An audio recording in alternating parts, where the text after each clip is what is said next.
What's a hack in your industry that customers aren't supposed to find out? 1. I worked at a restaurant and one time the chef burned the applesauce that was supposed to be served with the pork chop. He put it on the menu as smoked applesauce and people loved it. 2. Former local journalist here. If you want to know something about your town, or pretty much anything locally, or find something hinky that you want to be investigated, just call or email them and ask what's happening with that. Insert weird item in city budget / shut down road / cop who got fired. When I was off deadline, I actually loved fielding these questions. They were mainly from old people, and pretty much worked as customer service for the city a lot. I directed people to local programs that would help them. I confirmed the start and proposed end dates of construction, and I told people what companies had pulled permits to build that new restaurant on Main Street. Local journalists have a wealth of knowledge in all departments of what is going on in your city, because they drift between one or the other frequently, and we ask the other reporters in the cubicle next to us. 2. They're your tour guides, social workers, watchdogs and public defenders if you just ask them. They aren't doing it for the money cries in past due bills, they're doing it for the love of their community. They all really embrace the localism aesthetic. I guess this is sort of a not supposed to find out thing, because if everyone did it, they'd never get their other work done. 3. Orchestral violinist. Sometimes we don't play all the notes. 4. This was 6 to 7 years ago, so may not be relevant, but when I worked at Enterprise Rent-A-Car, the higher-ups were so tunnel-visioned on positive customer reviews that if there was any problem at all we would write off anything from gas to whole days of rentals. We had a few repeat customers that would catch on and habitually complain about dumb poop to get parts of the bill discounted. Only a rating of completely satisfied counted, and it was tied to bonus and promotion, so a huge incentive to make people happy. 5. Just because you're on hold doesn't mean we can't hear you. 6. When I worked in a hotel as a night porter, the room cost was totally reliant if you were a dick or not.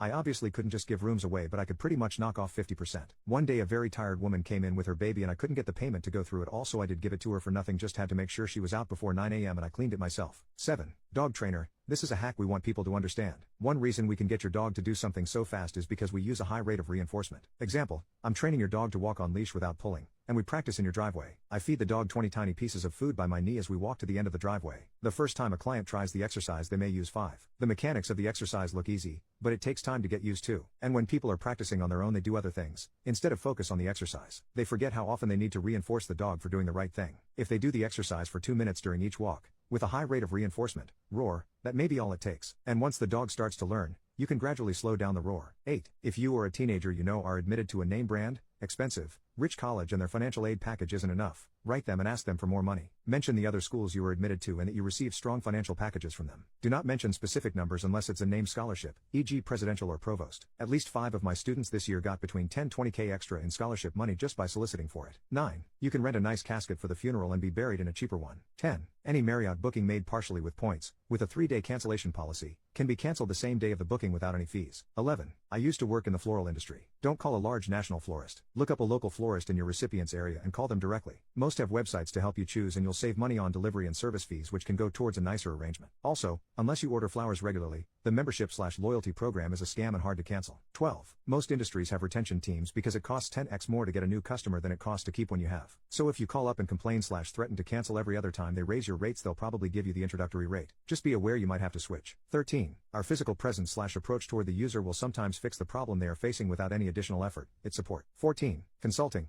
We don't know either. 15. When I worked as a pharmacy tech, I spent a lot of time calling insurance companies and waiting on hold while the world burned around me. One time I got impatient with the voice recognition bot because it kept hearing background noise and made selections impossible, so I started cursing it out. Turns out if you say the F word a few times in a short span, the bot recognizes you as an angry customer and will switch you to a representative real quick. I did this multiple times to a lot of strange looks from my coworkers until I explained the hack. 16. Lean into the bite. I work in pediatrics and we're retaught that if a child bites you, lean into it, push whatever part of you they're biting further into their mouth, because their automatic reaction will be to open their mouth and the risk of them breaking your skin is greatly diminished. 17. Hospital bills are negotiable, to a degree. Always ask for an itemized bill and put some effort into analyzing it. 18. Sometimes teachers do just pull grades out of their ass. 19. If you're nice to my receptionist I will find a way to squeeze you into my schedule. If you're a B then you can have whatever the next available appointment is. If you make the office staff cry you get a certified letter firing you from the practice. 20. I work in it and can confidently say that providing bribery in terms of food or snacks will 100% get your issue taken care of faster and will help you jump the line in the ticket queue.